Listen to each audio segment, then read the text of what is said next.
ગિરનારના સાધુઓનો વિવાદ વકરી રહ્યો છે। આપને જણાવી દઈએ, જગતગુરુ મહેન્દ્રગીરી બાપુનો વળતો પ્રહાર હવે સામે આવ્યો છે। એક બાદ એક પ્રતિક્રિયા સામે આવી રહી છે સાધુની। ત્યારે ફરી એક વખત મહેશગીરી બાપુ પર પણ પ્રહાર કરવામાં આવ્યા છે। આપને જણાવી દઈએ, મારા ગુરુ હરિગીરી બાપુ ઉપરના આક્ષેપ પાયા વિહોણા છે તેવું પણ હવે પ્રતિક્રિયામાં જણાવવામાં આવ્યું છે। ભવનાથનો કબજો લેતા પહેલા યાદ રાખજો, મુચકુંદ રસ્તામાં આવે છે। એક ધમકી પણ આપવામાં આવી છે। કાયદો કાયદાનું કામ કરશે, મહેન્દ્રગીરી બાપુએ જણાવ્યું છે। આપને જણાવી દઈએ સમાચાર, મુચકુંદ ખાતે સંતોની બેઠક મળી છે। મહેશગીરી બાપુ પર પ્રહાર કરવામાં આવ્યા છે। મારા ગુરુ હરિગીરી બાપુ ઉપરના આક્ષેપ પાયા વિહોણા। ખાસ કરીને અમારા ગુરુ મહારાજ ઉપર જે મહેશગીરીજી મહારાજ દ્વારા જે આક્ષેપો કરવામાં આવ્યા છે એ બેબુનિયાદ છે અને પાયા વિહોણા છે। આ એક એવા સમર્થ અને સહજ સંત છે જેને પોતાનું જીવન સંપૂર્ણ સનાતન ધર્મને અખાડાને અર્પણ કરેલું। ભારત વર્ષની અંદર ભવનાથ જેવા હજારો મંદિરોનું સંચાલન એ કરી રહ્યા છે, આખા અખાડાનું સંચાલન કરી રહ્યા છે। જે માણસના વ્યક્તિત્વ ઉપર કાદવ ઉછાળવાનું અને ખોટું કાવતરું એ કરી રહ્યા છે, જે ખરેખર ખોટું એક સાધુને શોભે એવી આ વાત નથી। અને ગુજરાતની ભોળી જનતાને એની આસ્થા સાથેનો ખિલવાડ છે। ભવનાથ અને ગિરનારને બદનામ કરવાનું ખૂબ મોટું આ કાવતરું છે, જેનું આ પ્રૂફ છે। જે ખોટા લેટરો લખી અને લોકો સમક્ષ મૂકી અને ભવનાથને, હરિગીરીજી મહારાજને અને ભારતના પ્રતિષ્ઠિત લોકોને આ ખરેખર બદનામ કરવાનું કામ કરી રહ્યા છે, જે ખરેખર અનૈતિક કામ કહેવાય, જે ખરેખર ધર્મ વિરુદ્ધનું કામ છે અને લોકતંત્ર વિરુદ્ધનું કામ છે। આવું કામ એમને બિલકુલ ન કરવું જોઈએ। આ જુઓ, એમને જે લેટરો મૂક્યા છે પંચદશનામ જૂના અખાડા તરફથી ભૈરવ જયંતિના દિવસે જ્યારે કુંભ મેળાની ધજા લાગી એ દિવસે અખાડાના તમામ ભારત વર્ષના પદાધિકારીઓએ મળી અને હરિગીરીજી મહારાજે એમને પૂછ્યું કે ભાઈ આવો એક ખોટો લેટર કોઈએ મૂકેલો છે, એનો જવાબ આ પંચદશનામ જૂના અખાડા દ્વારા તમામ અધિકારીઓની બેઠક મળી અને બેઠકની અંદર જાહેર કરવામાં આવ્યું કે ભાઈ અખાડા પાસે આવું કોઈ નાણું છે જ નહીં। બીજું, ભવનાથમાં જે વહીવટ ચાલે છે, ખાસ કરીને ગુજરાતની જનતાને જણાવું છું કે આ પેટી ખુલે છે, એમાંથી જે કાંઈ પૈસો નીકળતો હોય છે એ પેટી મામલતદાર શ્રી ખોલે છે। મામલતદાર અને તંત્રની હાજરીમાં એ પૈસા ગણવામાં આવે છે અને એ પૈસા બેંકમાં જમા થાય છે। જ્યારે ભવનાથના વિકાસ માટે કે કોઈ કાર્ય માટે એ પૈસાની જરૂર પડે ત્યારે ગુજરાતના ખાસ કરી જુનાગઢના તંત્રને, શેરિટીને સાથે રાખી એ પૈસા ઉપાડી અને જે તે કામમાં રોકવામાં આવે છે। આ પાછળ બિલ્ડિંગ બન્યું છે સાહેબ, એ કોન્ટ્રાક્ટર રાણપુરના છે। ક્યાંના છે ખાસ યાદ રાખો, રાણપુર, જ્યાંથી મહેશગીરી વિડીયો બનાવીને મૂકે છે એ કોન્ટ્રાક્ટરને કામ આપવામાં આવે છે। જે વ્હાઇટના પૈસા હોય છે બેંકમાંથી તંત્ર દ્વારા મામલતદારને સાથે રાખી અને આનો વહીવટ થાય છે। બીજું, રહી હરિગીરી મહારાજની વાત, તો સાહેબ એ મારા ગુરુ મહારાજ છે એટલું જ નહીં, ભારત વર્ષના લાખો સાધુ સંન્યાસીઓના એ ગુરુ છે। મારી જેવા તો કેટલાય મહામંડલેશ્વરના જગતગુરુઓના એ ગુરુ છે। અને એ માણસે પોતાના જીવનની અંદર 10 વર્ષથી, તમે સમજો 10-20 વર્ષથી એક જ ગાડી ચલાવે, સ્કોર્પિયો, 3 જોડી કપડા છે, જોડી ખંભે નાખી આખા ભારત વર્ષની યાત્રા કરે છે। આવા મહાપુરુષ માટે આટલું બધું હીન બોલવું એ એક સાધુને શોભતી વાત નથી, એ ખૂબ ખોટી વાત છે અને એનું અમે ખૂબ ખંડન કરીએ છીએ અને ખૂબ દુઃખી છીએ સાધુ સમાજ કે એક સાધુ દ્વારા એક સાધુનું આવું ખોટી રીતે અપમાન થઈ રહ્યું છે।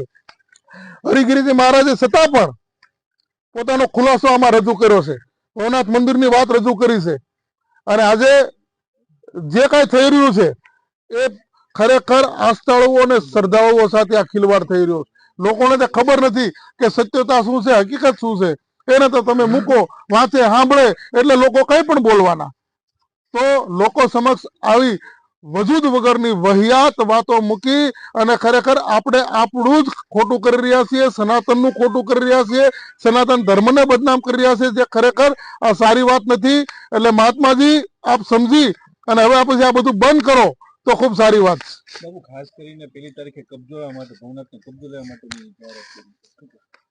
સાહેબ આજે 26મી તારીખ એટલે આજે બંધારણીય દિવસ છે। આજે જે આપણે વાત કરી રહ્યા છે આ બંધારણીય દિવસ છે। ભારત વર્ષની અંદર લોકતંત્ર અને કાયદો વ્યવસ્થા જળવાયેલા છે। ખાસ કરીને જુનાગઢનો કાયદો મહેતા સાહેબ ખૂબ સારી રીતે સંચાલન કરી રહ્યા છે, એટલે અમને કાયદા પર પૂરો ભરોસો છે। અને આ કબજો કરવાની જે વાત છે, તો સાહેબ દત્ત ચોકને ચાંદની ચોક નથી બનાવવાનો, આવી કોઈ કાયદાવારની વાત ન કરવી જોઈએ, જે લોકતંત્ર માટે બહુ ખરાબ બાબત છે. એક સાધુએ તો બિલકુલ નહીં કરવી જોઈએ આ પ્રકારની વાત, કબજાની વાત. અને છતાંય કબજો લેવા જાતી વખતે વચ્ચે મુચકુંદ આવે છે, એ મગજમાં રાખજો. અને બીજી એક વસ્તુ હતી બાપુ, ખાસ કરીને જે સ્થાનિક સંતો સામે આક્ષેપો કરશો, શું કહેશો? સાહેબ, ઘણા સમયથી જ્યારથી 1-1.5 વર્ષથી આ અલગ અલગ પ્રકારના માયા મંડળ ચાલુ થયા છે, માયા મંડળ, એમાં એક સ્થાનિક સંતો આ બોલે છે, સ્થાનિક સંતો આનો વિરોધ કરે છે, સ્થાનિક સંતો આની વિરુદ્ધમાં છે, સ્થાનિક સંતો તંત્રની વિરુદ્ધમાં છે, થોડી વાર કહે કે પરિક્રમાની વિરુદ્ધમાં છે. પણ સ્થાનિક સંતો કોણ? સાહેબ, અહીંયા ગિરનાર મંડળ અસ્તિત્વમાં છે, જેના અધ્યક્ષ ઇન્દ્ર ભારતી છે, અખાડાના થાનાપતિ, અખાડાની વ્યવસ્થા મારા બુદ્ધગીરી મહારાજ જોઈ રહ્યા છે, એ પણ સ્થાનિક સંતો છે. તો 2-3 જણા ભેગા મળીને કોઈ સ્થાનિક સંતની વાત કરતા હોય તો એ બિલકુલ ખોટી છે. આજે આવાન અખાડો, અગ્નિ અખાડો અને જૂના અખાડા જુનાગઢમાં મોજૂદ છે. આખા ગુજરાતમાંથી, ભારતમાંથી જેટલા પણ શ્રી પંચદશનામ જૂના અખાડા સાથે જોડાયેલા હોય, અગ્નિ અખાડા સાથે જોડાયેલા હોય, એ તમામે તમામ સાધુઓ સ્થાનિક જ છે. આ મગજમાં રાખજો. કોઈ અહીંયા જન્મેલા નથી. અને જે આ વાત કરી રહ્યા છે એનો જન્મ જુનાગઢમાં નથી ભાઈ, એ બહારથી જ આવેલા છે બધા. તો જાતિવાદની, સ્થાનિકવાદની આવી વાતો ઉભો કરી અને સાધુ સંતોમાં પોલિટિક્સ ના કરો. ઘણા સમયથી શિવરાત્રી ઉપર પણ જોયું, જે લોકોએ પોતાનો પૂર્વાશ્રમ છોડી દીધો હોય, સાહેબ, એને જાતિ સાથે કે એના પરિવાર સાથે કઈ લેવા દેવા હોતા નથી. એ માત્ર સાધુ છે, મહાત્માઓ છે. વારંવાર જાતિ વિષયકો હોય, સ્થાનિકના વિષયો, આવા વિષયો લઈ અને સાધુ સંતોને ખૂબ કનડત કરવામાં આવી રહી છે. હવે અમે તો ભાઈ શબ્દના માણા નથી, અમે સેવાના માણા છીએ. અમને એવું બધું બોલતા આવડતું નથી. અમે માત્ર અહીંયા રહી અને બધાના રામ રોટી કરાવીએ છીએ. સનાતન ધર્મનું જેટલું થાય એટલું કામ કરીએ છીએ. એટલે બે ફિઝુલ વાતો કરી, સાધુ સંતોને જે બદનામ કરવાનું, ગિરનારને દૂષિત કરવાનું, વિરોધ સિવાય કોઈ કામ જ નથી. બસ વિરોધ કરો, વિરોધ કરો. સાહેબ, આ ધર્મ શાસન છે, આ રાજકારણ નથી. બરાબર, રાજકારણમાં પણ ખૂબ સારા નિયમો હોય છે. આ તો એને પાછું પાડી દીધું છે, એને નેવા મૂકી દીધું. એટલી હદે આ ચાલી રહ્યું છે, જે ખરેખર ખૂબ ખોટું થઈ રહ્યું છે. એટલે ગુજરાતની ધર્મ પ્રેમી અને આસ્થાળુ જનતાને જણાવીએ છીએ કે જે આ મેસેજ તમારી સુધી પહોંચ્યા છે તે વહિયાત છે, બે બુનિયાદ છે. આવી કોઈ ઘટના બનેલી નથી, કોઈ પૈસાઓ અપાયેલા નથી, આવી કોઈ વાત છે જ નહીં. મન ગણત કહાની છે આખી. અને એનું ખૂબ અમને દુઃખ છે. અમને એકને નહીં, આખા ગુજરાતના, ભારત વર્ષના તમામ સાધુઓ આનું દુઃખ વ્યક્ત કરી રહ્યા છે કે આપણી વચ્ચેથી એક માણસ, સાહેબ, વિદર્ભીઓ વાત કરે તો દુઃખ ન થાય, પણ પોતાના પરિવારમાંથી, અમે પરિવાર સાધુ એટલે અમારો આખો સાધુ સમાજ બધો અમારો પરિવાર જ છે. અને ખાસ આ બે બુનિયાદ અને ખરાબ વાતો સોશિયલ મીડિયામાં જે પણ લોકો ફેલાવી રહ્યા છે એ પણ જોઈ લેજો ભાઈ. મજા નહીં આવે. જે વસ્તુની હકીકત તમારી સુધી નથી પહોંચી, એ વસ્તુ જેને તમે જાણતા નથી, એના માટે તમે કેવી રીતે લખી શકો, કેવી રીતે બોલી શકો? એના માટે પણ કાયદો અને વ્યવસ્થા છે.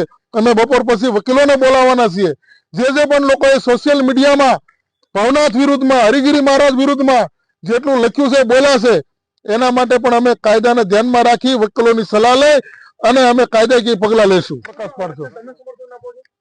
જો ભાઈ, અખાડે બે પરંપરાઓ આપણા અહીંયા હાલે છે, નાથ પરંપરા અને બુંદ પરંપરા. જે પૂજ્ય તનસુખગીરી બાપુ હતા, એના પપ્પા ગાદી ઉપર હતા. ગાદી ઉપર કોણ હતું? બરાબર. તો જે પરંપરાઓ હાલતી હોય, પરંપરા મુજબ જે કઈ થઈ રહ્યું છે, બરાબર, એમાં સમર્થન કે અસમર્થનનો વિષય નથી. એ પરંપરા મુજબ થતું હોય છે. આ તમે સંસારમાં છો, તમારા મામાના છોકરાને તમારે પપ્પા વારસાઈ આપી દે તો તમને શું થાય? તમે એના વારિસદાર છો ભાઈ. એના બુંદ પરંપરા છે તમારી, અમારી નાથ પરંપરા છે. તો એ પરંપરાઓ મુજબ જે કઈ થઈ રહ્યું એ થઈ રહ્યું છે. આમાં વિશેષ પ્રકાશ બુદ્ધગીરીજી મહારાજ અને ઇન્દ્ર ભારતીજી મહારાજ પાડી શકશે, કારણ કે આખા વિષયને અમને જોઈ રહ્યા છે. પ્રેમગીરીજી મહારાજ ઉપર જે બાપુએ આક્ષેપ કર્યો છે વિડીયો બતાવીને, એના વિશે કઈ તમે પ્રકાશ પાડશો? સૌથી પહેલા તો એ વિષયને બોલતા આપણને શરમ આવે, વાત કરતા શરમ આવે. જે તે સમયે પેલા ગોલ્ડન બાબાના વિષય હતો, અખાડામાંથી એમને કાઢી મૂકેલા એમની ગેરવર્તણૂકના કારણે, અને એના શિષ્યો દ્વારા આવા ખોટી વહિયાત વિડીયો બનાવેલા. આવું બધું ગોતીને પાછા કે અમારી પાસે પોટલા ભરેલા છે. અમારી પાસે તો ગોડાઉન ભરેલા છો ભાઈ. જેની પાસે પોટલા ભરેલા હોય ને તો એ લોકો માટે અમારી પાસે ગોડાઉન પણ અમારું એ કામ નથી. અમે સાધુ છે. કોઈની ઉપર કાદવ ઉછાળવો, કોઈની એબો જોવી, કોઈની એબો ખોલવી એ અમારો વિષય નથી. અમને તો અહીંયા ખૂબ લાગી આવ્યું એટલા માટે આ બે શબ્દ બોલીએ છીએ. બોલવાનો વિષય અમારો નથી ભાઈ. અમે તો સનાતન માટે બોલીએ છીએ, સત્સંગ કરીએ છીએ અને જે બને એ સેવા કરીએ છીએ. અમે સેવાધારી લોકો છીએ. હવે સાહેબ આનો અંત તો સરકાર જ લાવી શકે, કારણ કે આ ભારત વર્ષ છે એ બંધારણ ઉપર હાલે છે. એટલે એની અંદર લોકશાહીની મુજબ કાયદો અને કાયદાની વ્યવસ્થા મુજબ જે કઈ થતું હશે એ પ્રમાણે એનો નિર્ણય થશે અને એમાં અમારી બધી પ્રકારે સહમતિ હશે. તમે સરકાર પાસે જાશો, કલેક્ટરમાં જવાના છો? હવે સાહેબ એ અમારા અખાડાના આગેવાનો નક્કી કરશે કોણ જશે કોણ નહીં જાય, એટલે એ એમનો વિષય છે. બાકી જે આ લોકો માટે જે થઈ રહ્યું છે, લોકો સુધી જે સાધુ સંતો માટે ગેરસમજો ન ઊભી થાય એનું બધા સંતો ધ્યાનમાં રાખે એવી હું નમ્ર વિનંતી કરું છું. ઓમ નમો નારાયણ. હર હર મહાદેવ.